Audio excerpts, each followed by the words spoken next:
Today we'll learn about how plastic has shaped us as a society and why we continue to use it despite our awareness of its harm. Plus, an answer to a question from last week's episode: did the Egyptians use plastic to wrap mummies?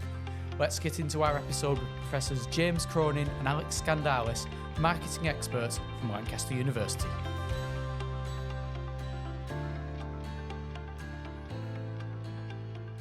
Hello and welcome to Transforming Tomorrow, the podcast from the Pentland Centre for Sustainability and Business here at Lancaster University Management School. I'm Paul Turner. And I'm Professor Jane Bevington. More plastics today, Jan. Well, we're well on the series. And where are we going to go today? I think it's about time we talked about me and you. In terms of being wasted space? You said it. In terms of us being consumers and consumer attitudes towards plastics, maybe. I think that's about where we were. We've looked at the overarching plastic packaging in people's lives projects, the PIPPLE project, as we'll refer to it from now on because it's a lot easier. And we've looked at supply chains. Let's have a look at consumption practices and the people who are getting the plastics at the end of the process almost. And that's really great because most of our listeners are preparing food, maybe while you're listening to this, or emptying the recycling, or realising just how much packaging there is in their lives. So this is a really good topic to be working on. Who's going to tell us about this? Yes, I do remember from the last episode where we discovered that Linda Hendry has a domestic engineer at home who looks after all of her plastic disposal. But yes, we don't have a domestic engineer in today. Instead, we've got two marketing experts. We're joined by Professors James Cronin and Alex Skandalis from Lancaster University Management School. Hi, James. Hi, Alex. Hello there. Great to be here. First of all, can you tell us a little bit about yourselves, your expertise, and your backgrounds? James, start with you, please. Yeah, great. Well, thanks very much for the invitation to the podcast. I'm a professor in consumer culture studies, and I'm a director of the Centre for Consumption Insights. So my big interest in broad terms is how humans engage and interact with the material world. I'm quite interested in the fantasies that we create, the stories that we tell ourselves to help us to kind of maybe perhaps justify certain behaviour, to help add symbolism to certain behaviour, the meanings and the stories we create around our consumption. So that's what I've been interested in and I've been working away on for quite some time. And how about you, Alex? Hello, thanks so much for the invitation as well. I'm a professor in marketing and consumer culture. I'm also the head of the marketing department. I have a very similar research interest to James. Essentially, my kind of work revolves around consumer behavior and consumer culture, particularly focusing on sustainability, the cultural and creative industries and digital cultures as well. My work predominantly employs interpretive and qualitative research methods, such as ethnographic techniques and in-depth interviewing. So essentially trying to get a much more in-depth understanding of people's behaviors around market and consumption phenomena. So in the People's Project, what we've been trying to do was to look at the investigation of consumption behavior in relation to plastic packaging together with James as part of the Consumption Insights work package. So let's figure it out then. How does plastic fit into the idea of a consumer society? So can you tell us a bit more about the history of plastics when it comes to the consumer society that we're now living in? Great. So, I mean, one of the first things is we got to take apart the word plastics. So just at an etymological level, just to kind of go a little backwards and see where the history comes from. Alex, you probably know better than me, being Greek, but it derives from the Greek word plastikos, which means to be moldable, to be molded or shaped. And so that word has been used for a very, very long time in relation to materials that can be either molded in use or during manufacture. And some speculation suggests it goes back thousands of years, that effectively ancient Egyptians used natural resins to provide the lacquer on their sarcophagi. Also Mesoamericans, so the Aztecs, were considered to have fashioned rubber balls and figurines out of the latex that was naturally found from some trees.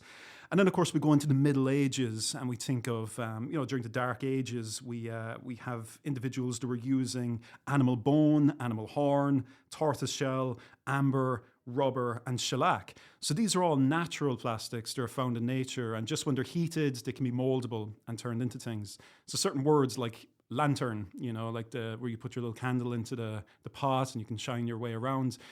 You could never use glass because the heat of the flame would shatter the glass. So people used horn from animals, and that's where the term comes from, lanthorn, So these type of panels were made from flattened and heated animal horn. So that's the first thing. The plastic actually is a lot older than we think it is. It's got hundreds, if not thousands of years of relationship to naturally formed plastics. Well, James, I'm just going to say, you've answered a question from our last episode where I jokingly asked Linda Hendry whether or not why did the Egyptians use plastics to wrap up mummies? And what do you know? I had no idea that we were going to get an answer to that question. That's why there was lots of punching of the air and celebration. I was wondering, I was feeling good about There's a lot of passion about the ancient Egyptians in the studio. You were picking up on that. You're right, James. Yeah. Well, who knew we've got an answer to that question? I can cross it off the list of things that I need to find out. Just thought I had some Egyptologist hobbyists, in the room. But yeah, I mean, effectively, there's that. Plastic is a lot older than we think, but we tend to associate it with the stuff we see in supermarkets. The plastic bottles or Coca-Cola served in, or the plastic windows of our sandwiches. But these are synthetic plastics or petro-based polymers. It's a lot older than that. Would be the history. Yeah, I think it's important also to kind of mention that plastics have, since the 80s and more recent years, actually surpassed as the most widely used material of today's society still. And, today, if we think of most of the iconic products that we have in contemporary consumer culture, whether it is smartphones, whether it is toys, whether we're talking about flat screen TVs or Blu-ray discs, essentially they feature plastic or packaged in plastic or were brought to market using plastic as well. And particularly in the UK, I would say in the US as well, plastics has become is part of popular culture as well. It has become synonymous with throwaway lifestyles, celebrated for its convenience, for its disposability, and so on and so forth. And we can see it featuring in films, in music, and other domains of popular culture as well. And you've said the word culture a few times. So you talked about consumer culture. So maybe for our listeners, you could unpack that a bit more about what kind of things people look at in that field, because that will help us understand then how we think about consumer culture and plastics.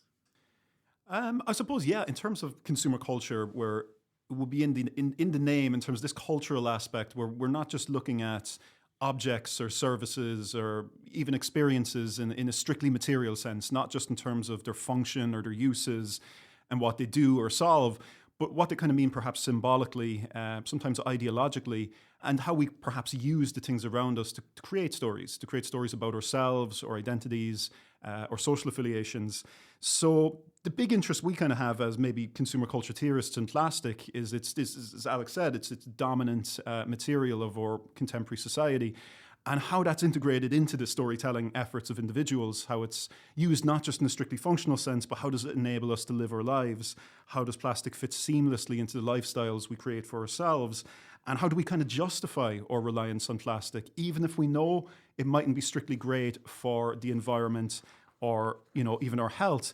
I kind of want to just point back to kind of a historic point where in the 1900s, so in the Victorian age, back in the 19th century, go back maybe the 1800s, when plastics, semi-synthetic plastics were first being marketized, so when we started moving away from, I suppose, your standard naturally formed plastics, when we started moving into new and more innovative semi-synthetic plastics, there was a big call upon sustainability. It was one of the stories that was actually told that, hey, this stuff will really save nature because we won't be going around slaughtering so many animals for bone and for horn.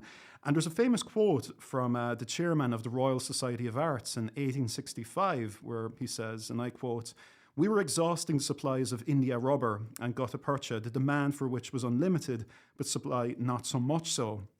And he proceeded to talk forward about, the idea of synthesizing through chemical intervention, something that would save nature itself, that, we wouldn't need to slaughter whales for their oil so much or their blubber, and again, in terms of the horn and bone of cattle. So one of the greatest ironies is how the story has changed, that we still use plastic quite a bit today, but we're quite aware of the problems with it, and we kind of tell ourselves fantasies or justifications. We find ways to maybe disavow the negatives of it, which is in stark contrast to where it all kind of began in the 19th century, which was very much about, this is good for the environment. Do you think we'd have the same type of consumer culture that we have today if we didn't have these synthetic plastics? Yeah, Personally, I don't think so, because I think plastics, they are characterized by what we've termed in one of our papers by their passengerial status. So essentially, they're just there. They have an inconspicuous presence in our everyday lives, and they support us on our consumption journeys. In most cases, as silent passengers, if you like, rather than being key drivers. Well, if you think about a family picnic, plastic is there, not necessarily at the forefront, but it's part of the packaging, part of our containers, bottles, coolers, which are necessary for consumption to take place, if you like. And similarly, we can find plastic when we go for grocery shopping, meal times, any other household-related activities. Plastic is still there, but again, not necessarily the object of direct reflection. So it has been an important aspect of our consumer culture, I would say. Yeah, like I suppose one of the most interesting things about it is how plastic has gone from something exceptionally visible and celebrated, that when semi-synthetic plastics, different forms of celluloid were cultivated in the late 19th century, it was almost celebrated as a new luxury item in some cases. It was used to make small personal objects like combs, buttons for clothing, chessmen for playing chess, collars and cuffs and luxury items. And then we move into the early 20th century and you have the introduction of bakelite, which was used again in kind of electronics, radios, the components of cars, things that are semi-moderate luxury to full-on luxury. So it's very visible and very celebrated. But now with single-use plastics, we don't really see them. They're everywhere. They're I suppose invisible in their conspicuousness, and so we basically in part of our research we developed the concept of passengeriality, which is kind of a £2 name really for the idea that plastic is no longer kind of a driver of things so much. It's not like it was once this celebrated object where, wow, I'm going to buy this celluloid comb because it's this newfangled amazing material that rivals ivory or something. These days we just buy our bottle of Coke, or we buy our sandwich from the shop and we buy it for the sandwich, for the Coke. That's the driver of our consumption. But the passenger that's riding alongside it is the packaging. And so we see it kind of fading to the background as kind of more of a covert presence. Again, I think an interesting metaphor with that is the movement of plastic being very much away from, so if you picture a driver of the bus, someone that's in control and they're determining our journey, towards something that's like a silent passenger that's sitting amongst us. We have our own justifications, we have our own reasons. I want to eat this food, or I want to have this kind of experience, or I want to wear these kind of shoes. And we have wants and needs. And plastic isn't part of that, but it tends to be there. It comes along for the journey with us. It's really fascinating and sort of resonates with some of my sort of older relatives who used to, were really excited about having a plastic box, whereas now we sort of have too many of them. So with all of that history and that background, and then some of those framings about the cultural aspects, but also this carrying along, being a passenger on the journey, how do those ideas link through to the Pipple project? The everyday choices and behaviours of consumers are seen as playing a key role in overcoming challenges related to plastic packaging and related to plastic weight. So that's one of the main ways in which this consumer culture perspective and understanding of issues surrounding plastics become important. And based on the work that we've done in the Plastic Packaging in People's Lives project, our findings reflect a range of barriers around the home and within the marketplace as well, which prevents household efforts to be more sustainable and to pursue more sustainable lifestyles and engage in more meaningful recycling practices. So as part of this project, our aim was to essentially generate a more in-depth understanding of both the personal and the social context to consumer attitudes and their behaviors with plastic packaging materials at the household level. And we have conducted research with 27 households across 2 counties in the UK, focusing essentially on getting a much better understanding of their meal times, of their shopping practices, of how they use and dispose plastic food packaging in different aspects of their routines and of their everyday lives. Our more like holistic approach was to generate those in-depth insights into the circumstances, into the activities, into the practices and constraints that at the end of the day, surround food-related behaviors at household level and have an impact on plastic packaging consumption and recycling. And what I really picked up on in your statement there is that you looked at households, because oftentimes when we think about consumers, we sort of go down to all of these individuals. But of course, if we're fortunate enough to have someone we like to live with, which is not always the case, that we live in households together. So is a household different from a collection of individuals in the framing of your work and what you found as well? I suppose, yeah, that is a great point in terms of it, that even it goes back even to the title of the project where we were saying plastic packaging in people's lives. We didn't necessarily want to say plastic packaging in consumers' lives, because I suppose as a subjectivity, as an identity position, a lot of us don't necessarily identify as consumers, or we tend to view consumer in a very econometric, usage, disposition, very functionalistic view, whereas something like the household kind of gets at the messiness of human relations. Do we occupy many different roles, not just within the home, as a brother, sister, or, father, or wife or husband, and this kind of thing, but also too alternative forms of households too. There can be, cohabitation. It can just be a single occupier household, but we occupy multiple roles within it that we wouldn't, strictly in layperson speak, consider to be consumption, even though we might argue to say, okay, there is a series of activities here which are perhaps linked to the use, the disposition, the engagement with materials and products, and perhaps could be classified as consumption. But we were interested in seeing how an individual perhaps, is a worker, and in terms of the workplace and how they might engage with consumption there, particularly plastic packaging. When they come back home, does that change? Does that differ depending on the hat they're wearing at home? So, for example, just to pick a point, I suppose, from our project was one of the individuals we were speaking with was a medical student studying medicine to become a doctor, and quite mindful of plastic packaging and wastage and the problems around it, and was very vigilant and reflexive of her own consumption in the home. And was quite diligent. Everything would be sorted in the correct bins, and recycling was at the foreground of her considerations.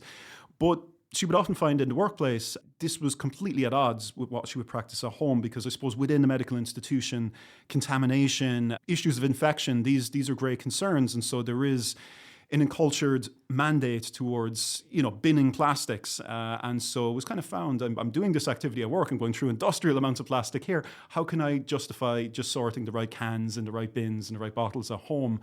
And that's what we were interested in. We weren't just interested in a blanket consumer identity. We were interested in the many roles humans occupy, depending on work, domesticity, sociality, and just even in nature also. And what I love about that story is that I've seen the same kind of story come to the fore for the NHS when it did its first carbon footprint. And so it identified where the carbon impact was, and some of that carbon impact they were trying to reduce. So like, heating and lighting and being efficient in how vehicles moved around, although not the ambulances, they just go there and back. And so they had carbon sensibilities about those kind of carbon, but the carbon tied up in an A&E emergency event, carbon's not part of that story. What's part of that story is human welfare and health.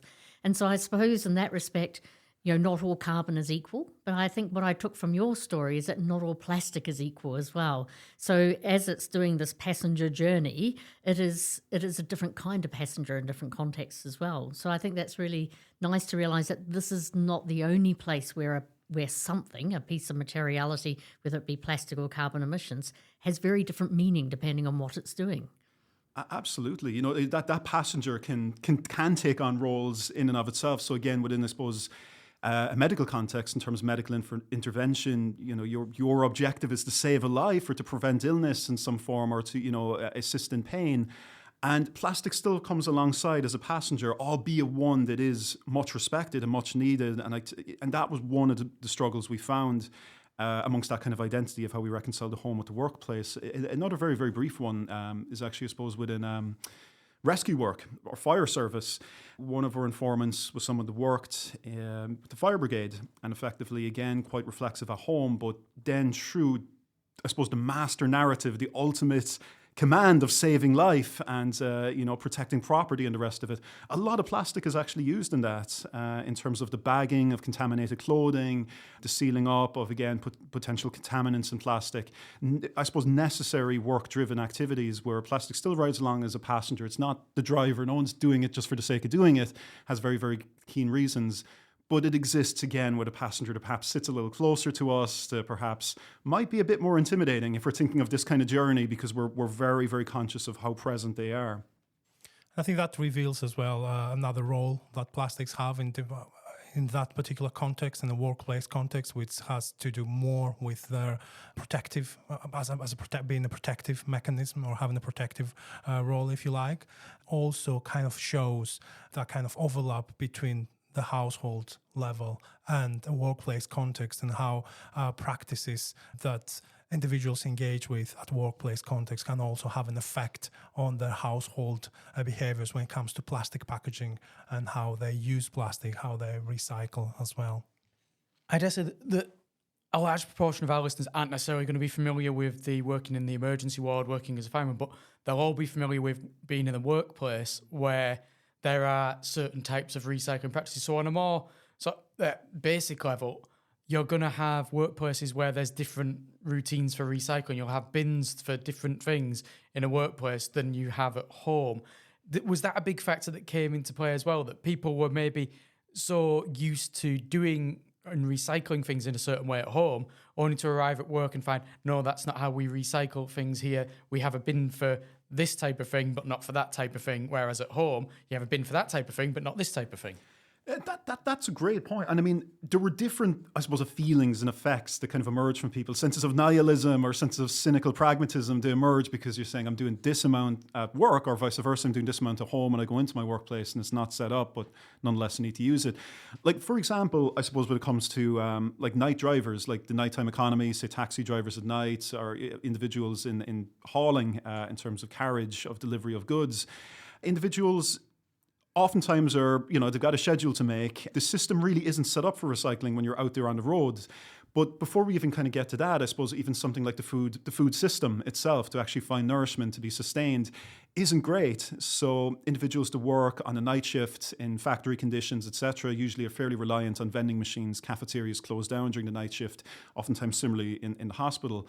Again, for practical reasons, for preservation, etc., things are sealed in single-use plastic. And so that was an issue, and particularly, again, for those individuals that are out on the road, again, very reliant on maybe petrol station stops, dashboard dining, so just getting stuff and consuming in the car. Even with that, there isn't anywhere really to recycle the objects. It's the closest bin or the closest refuse, wherever you can kind of get rid of this stuff. So we often found that in these kind of bottlenecks of life, where consumption occurs, but it's not as clear as the home, but it certainly does interact with what you're doing and thinking about later in the home, did affect people. People seem to have these multiple selves, multiple kind of expressions of themselves, and they would have to reconcile them. And I think that actually shows that in reality, when we're thinking about plastic packaging consumption and plastic packaging waste as well, things are a bit messy. And especially at household level, what we've seen was that there are complex constraints that individuals may not have necessarily control over or even be aware of. So when we're thinking about those kind of issues, a more holistic approach is needed, which takes into account the overarching social and cultural context and the material and institutional conditions that actually have an impact on people's relationships with plastic packaging in their everyday lives. What do you mean when you say material and institutional conditions? It means getting an understanding that the choices, the actions and the capabilities of the average British consumer, they're not necessarily only based on their own attitudes. It's not something that can change. Consumers do not necessarily choose to do one thing over another only based on their own kind of like everyday behaviors. It's about getting an understanding of the wider environment, local councils, for example, the guidance that they get from local councils in terms of what can be recycled, also what they think that they can recycle and what can be recycled and cannot be recycled. We found that there are a number of socio-domestic concerns as well, which again have a material effect on what they choose to recycle recycle and how to recycle it. So it's a bit more complex than just an individual choices and individual behaviors. Is this where something like wish cycling comes into it? Because I know that the People Project has highlighted something like wish cycling, where you hope something can be recycled. So you put it in the recycle and keep your fingers crossed for the best. Yeah, that is. I mean, with something like plastics, it's become a major source of media discussion, and it's a popular cultural issue at the moment. And we see various documentaries and say News Network specials all the time on it. So plastic has become something that we know it's passengerial and it rides along with us, but we're also very, very conscious of that the passenger is visible, and it becomes, in some cases, it becomes kind of an easy way out. It becomes an easy way to do our duty. It's something we can kind of fetishize that, right, I'm a good recycler, I'm a good citizen, I'm doing my bit for the environment because I'm putting the right things in the right bins, and now I don't need to worry about anything else. And at one stage you have that kind of problem where plastic does become kind of this free-floating signifier for sustainability, that because it is so on everyone's spoken lips, that it becomes a very easy thing to, again, fetishize and perhaps reconcile in the household.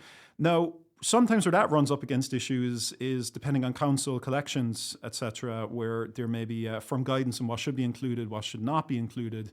That can challenge that sense of fetishism an individual may hold on to and saying, right, well, if I really need to think about this too much, that's going to make being a good recycler a really difficult and strenuous activity. So, look, I think the best thing for it is just to put this stuff in the bin and hope for the best. I mean, it's better than throwing it in the other bin, right? But the difficulty with that is that can contaminate a whole loads, that there can be various material consequences to that, and that tends to be the problem. That's, plastic, we emphasize perhaps the simplicity of it, of just going into this bin or that bin, but that almost becomes licensed then perhaps to say, right, well, I can kind of disregard environment in other parts of my life because I've done my duty in the home. But also too, yes, in terms of wish cycling, it can sometimes be the catalyst for wishful behaviour, which mightn't actually be beneficial in the long term. So in your research, you use the phrase turning off the plastics tap.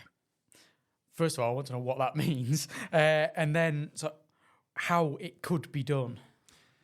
I suppose, and Alice, you might have thoughts on this too. I suppose in terms of the plastics tap, that we're not looking for kind of, I suppose, a blanket monolithic intervention of let's stop plastic. That certainly isn't what we're looking for, because we recognise the implicit need for plastic in so many industrial, medical, aeronautical, and just even the basic convenience of everyday life. Within all these sectors, plastic is a necessary component. It's when things start drifting into single-use plastics. It's when they fully have moved away from any driving of a particular consequence to just being that kind of passenger, that inconspicuous thing that's going along, that we don't very much think about what our sandwich is packaged in. We don't necessarily think too much about what our clothes are packaged in, or we don't think too much about how this item will arrive when I order online. It's just part of transit, and it's just part of carriage. And that's been increasing, I suppose incrementally, it's been increasing dramatically for a number of years. It is as if someone has spun that pivot of the tap, they've turned it, and it's now in a freewheeling sense that more and more plastic is being dumped out. So our suggestion in that sense isn't a kind of radical monolithic, we need to stop the tap. It's quite simply to slow it down, that with the recognition it is a very important industrial and also consumer material, but this continuous and perhaps sometimes unnecessary reliance on the inconspicuous nature of plastic just accompanying us, we probably need to curtail that a bit. Yeah, I think essentially understanding how we can turn off the plastic tap, as James mentioned, requires to essentially develop an understanding that we need to pay significant attention to the ways that we produce, design, consume, and dispose of plastics, and to explore and investigate the everyday choices and behaviors of consumers, because these are really important if we want to move towards more sustainable solutions.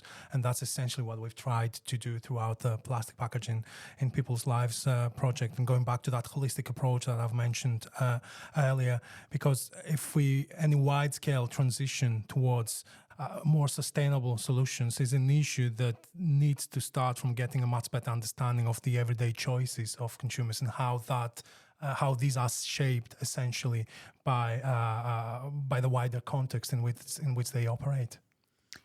What I really like about how you've described that is it's not a blame game or a simple gimmick, and you're not pushing all the action onto individuals, and the whole sort of attitudes behaviour gap. I mean, it exists, but what you've articulated is a much more complex set of relationships between those two elements than what we sometimes hear. So I've really appreciated that. And in that context, I know you use a phrase, socio-domestic concerns. You guys are the best guys for phrases, I have to say. So I think... Do you think they've just made them all up? Is there a possibility these phrases didn't exist before this project started? And they've not done actually any research. So let's just see if we can fit these words into a report and if anyone picks up on it. Yeah, well, maybe yay, maybe nay. We'll have to wait and see. Because I'm going to ask you now to unpack that. And I think that you have been talking about what I would think of as socio-domestic concerns, but actually opening that up for our listeners will be a really great thing to hear now. Socio-domestic concerns, they refer to the way that each individual has subjective and in certain cases unconscious concerns for their home. So this could, for example, include household norms for maintaining comfort or for cleanliness within their houses. And in our research, we've found that although households are aware in many cases of local council guidance to, for instance, rinse any soiled plastic food packaging before placing it in recycling bins, their willingness to do so is constrained by these socio-domestic concerns. So in other words, the way that households evaluate whether plastic food packaging is recyclable or not, while to a certain extent is shaped by local councils and what is being communicated to them, it is ultimately influenced by the perceived risk of these socio-domestic concerns. So to give you another example, we found out that with raw meat-related packaging, this could disqualify items from being rinsed and sorted into the correct bins. And this situation often ended up in many plastic containers being left unwashed and discarded amongst kitchen waste in regular bins, for example.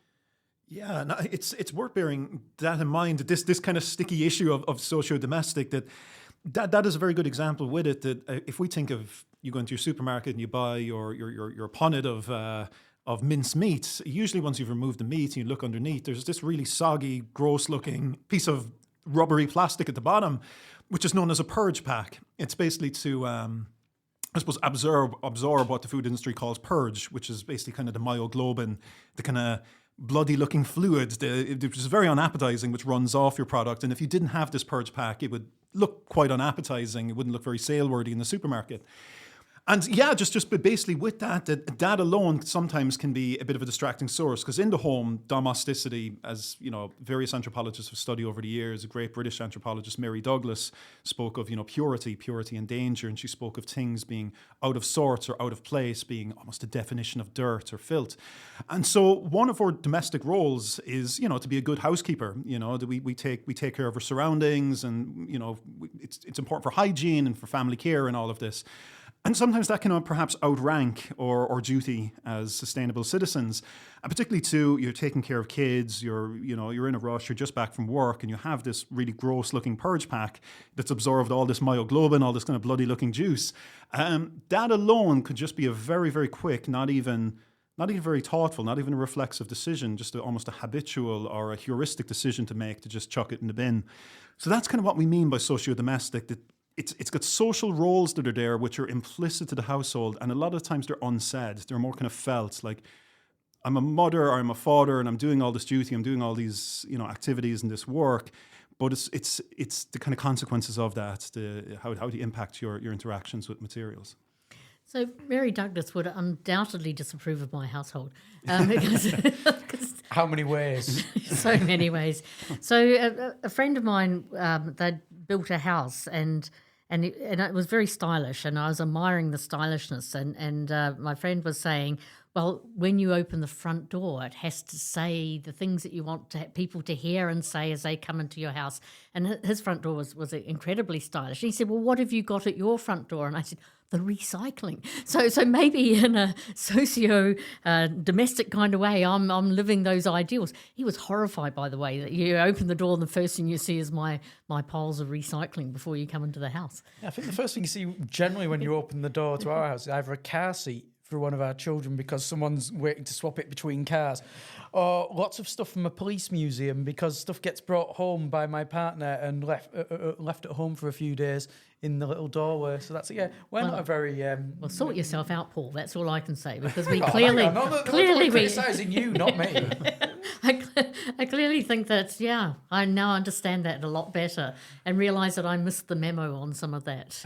Well, it's very interesting. The places you kind of mentioned, like, say just the footwell when we come into the house, there might be kind of a little area there, or underneath the sink, or it could be a broom closet. All these little areas we were actually quite interested in, which I don't know, perhaps says a bit more about us than the reformers. We're quite interested in kind of seeing what we kind of consider these liminal spaces, or I suppose quite a technical term, but if we think of limbo, kind of in between, almost like a purgatory stage, we think of rubbish in terms of, right, immediately after I've unpacked my mincemeat, or I've unpacked like carrots or potatoes or something, and we immediately think of maybe just the bin that's right there, or we think of the bin that's outside. But oftentimes what happens when the bin is full, or, it looks quite unsightly, or recycling bins. And so we found that these kind of little areas, like, I suppose the vestibule when you first come into a house, or again, kind of an adjoining pantry room of the kitchen, we're kind of brewing with these socio-domestic activities. Probably the most boring parts of the house were actually the most dramatic in terms of decision-making when it came to recycling. I know, for instance, that my mother-in-law was appalled at one point by, we used to have a pile of recycling quite near the sink where you'd wash the plastic after you'd finished using it, you'd put it there in a pile and you'd eventually take it out. She was appalled at that fact that you could actually see this stuff there. It's like, what on earth's that doing there? You shouldn't be able to see this. But what that also speaks to, I think, is this idea of shared expertise within the household that actually have brought together in a non-conflictual sense, so after you've eaten your dinner, not when you're hungry, might actually improve collective behaviour in around plastics. Did you see those kind of things happening in the spaces where you have been doing your research? I think with shared expertise, I think that's important, and having that kind of knowledge of what and how can be recycled, following guidance provided by local councils. And if you have that shared expertise amongst different members of the household, then it probably helps to avoid experiential approaches to recycling as well. And what I mean by that is that we found out that in many cases individuals would prioritize their own judgments in terms of what types of plastic food packaging should be recycled in an experiential point of view. So, for example, they would use their touch and feel as a guide, as a toolkit for evaluating materials for disposal. In many cases, that happened when just one person in the household was responsible for the process of recycling, and that shared expertise was not essentially there. And shared expertise can also help to reduce wishcycling practices that we've referred to before as well, because again, going back to that idea of wishcycling as well, and experiential approaches to recycling, when you don't have that shared expertise, essentially you're left with consumers and individuals who might be well-intentioned, but at the end of the day they might end up depositing incorrect items in recycling bins and just hoping for the best, essentially. And I suppose it's how you deliver it as well. I might be now revealing too much about my household, but if I'm told, Jan, you ought to do something, I get my back gets up. Whereas I think a household coming together, and I think this is what I might do after these podcasts, is to sort of take the top off the bin and say, what's in here that we didn't realise we could do something better with than having in the bin? So it's messy, it's maybe a bit dirty, maybe it feels a bit unhygienic, but waste audits must, if you can collectively do it as a household and someone can look up online about what is possible and maybe also look in the recycling and saying what errors have we made here. So I think that's a pretty neat activity that anyone can do, and I might go home and have a go. But as long as no one tells you to do it. Yeah, if you're telling yourself to do it, it's fine. But if someone tells you to do it, that's where the problem is. There's maybe my personal weakness, but I'm sure it's a shared personal weakness. So let's wrap up then. Let's think about what you've seen while you've been doing the People Project that you think works well when it comes to consumer behaviour, household behaviour around plastics. What have you seen that's actually made you think, yeah, actually that's good, that's inspired me? I think there are many things that work well in the context of households, and in fact, we found out that consumers are mindful of the consumption behavior, and they are extremely worried about plastic packaging waste and plastic pollution. And our sample was quite diverse, I would say. And in fact, households are generally interested in doing their duty to reduce their dependence on plastic packaging, to recycle more, to live more sustainable as well. However, I think what we also found, which was concerning, was a common lack of understanding with what to do with plastic packaging. And this is one of the key challenges when it comes to building a stronger recycling system, especially in the UK. And I think that although consumers do often behave contrary to the attitudes that they hold, it's really important to view their behavior at this more wider level that we have been discussing, rather than as this more purely individualized understanding of the consumer and their behavior. And as our findings illustrate, households do not sit isolated in the middle of nowhere. They are indeed shaped by workplace behaviors. They are shaped by a wider environment in which they operate, by institutional conditions, by socio-historic and cultural contexts, and so on and so forth. So I just think it's really important to take that into account moving forward. Yeah, absolutely. I think it was that level of sophistication. We were particularly impressed with seeing that, there is a lot of discussion in the media about something like the Blue Planet effect, that, it galvanizes people, but it also perhaps dramatizes certain forms of intervention. People get very excited about it. We found within our, with the great British public who we've engaged with, that there is a great sense of nuance, a level of complexity with it, that people do recognize the broader, more mediatized phenomena. But as Alex said, just in terms of, say, local neighborhoods, just even within the home, within the workplace, it was very heartening to see that kind of that understanding and that level of empathy about the complexity of the system. And I suppose, which is the interesting thing, because we spoke a little today about the passengerial reality of plastic, that it's specifically single-use plastics that kind of accompany us on our journeys. And I suppose the only way to challenge that kind of subjectivity or that status of plastic is by kind of making it visible in such a way that, it may not be the driver, it may not be the one that's in charge of where we're going, but it certainly will affect where we're going. But we were impressed with that kind of visibility that plastic has developed. And like I say, not just in kind of a very dramatic sense, but also just in reflection to one's own practices at a community level and a socio-domestic level too. Thank you very much for joining us, James and Alex. That's been really good. It's been great to get through another discussion about Pipple. I loved it. Thank you, guys. Very much. Thanks a lot. I know you're a history buff. So we had Pliny the Elder when we're talking about soils. Is he further back in time than the ancient Egyptians, or closer in time? Ancient Egyptians go from about 4000 BC. Well, so there we are. you're talking a long time away. It's one of these silly things that the construction of the pyramids, the Egyptian pyramids. It was so far away that the end of the Egyptian empire is closer to us than it is to the construction of the Egyptian pyramids, or something like that. It's just so long ago. Yes, and then the Aztecs, I think the Aztecs, the height of their empire was probably after Pliny the Elder, in case you were wondering. Because I thought it was really cool that we had talked about that and then it popped up, but also the idea of regrettable substitutes, I think, was writ large in that historical laying out of what we used before we used plastic. Yes, yeah. When they're talking about the sustainability credentials of plastics when it first came around, is we're not going to have to kill as many animals, we won't have to rape and pillage nature as much as we have been in order to produce these materials.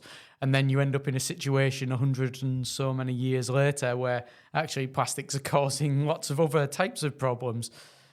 And I dare say there's not that many species of animals that have survived because we stopped using them for plastics, because, extinction rates haven't exactly slowed down in the last 100 and so many years. Yeah, no, I thought that was a really interesting background. But then I really enjoyed understanding the households, but also how they linked households to work. And it brings to mind a piece of research I saw once, that if you've got good energy saving practices at work, people will be more likely to bring their pro-environmental behaviours from home into work. So that home and work interaction, whether it be energy saving or recycling, is a really powerful way of linking behaviours. And the idea of being a good recycler and knowing how to recycle properly, if you will, rather than just guessing and, doing bits of recycling here and there, but rather actually taking recycling practices all across the board and teaching others as well. And that and passing on lessons that you have when it comes to what you know about recycling, how it operates in your area, and making sure that neighbours, friends, etc. can copy those, and indeed people within your own household. Because as we say, you're not talking about everyone as an individual consumer. We're talking about people within households and a group there and how they behave. And these both James and Alex had some fantastic phrases that were a bit hard to begin with. They've all made them up. I'm telling you, honestly, if we were to look back in history, none of these phrases have ever existed before. Well, they've got a grand invention of phrases, but I really liked how they unpacked it for us. And you could really see the nuance and the subtlety of what they were talking about, which was really super. And they were talking about how in the 80s, plastics became the main material, and plastics was used for anything. Back in the day, if you got a glass bottle of something, it was seen as, I prefer the plastic bottle if I could. Now, it's having the glass bottle. So if you were going to buy 6 small glass bottles of Coke, it's far better than buying 6 plastic bottles. You've bought the glass ones. You really are spoiling us. And it's not just about the taste or anything. It's about the whole attitude towards the materials that are there. Glass 150 years ago was used everywhere, and then glass phased out a bit and phased out, and then it's starting to come back a little bit more. And so many different packaging materials and the attitudes towards them. We can see the phrase that Linda used in the previous episode about plastic not being the enemy is true. Plastic isn't the whole problem. It's just how consumer society treats different materials at different times. So they left us with the bin. Where are we going to go next? What, do you think we're going to climb into a bin? No, there's only so much research I'm willing to do for this podcast. We're going to stick with consumers, but we're going to look at how retailers deal with consumer attitudes and how they speak to consumers, learn from them, how they look at their packaging and how it shapes how consumers behave. So we're going to speak to Booth Supermarkets. We're going to speak to Jane Ralph and Katie Gwynn, and we'll find out from them how booths have worked as part of the Plastic Packaging in People's Lives project.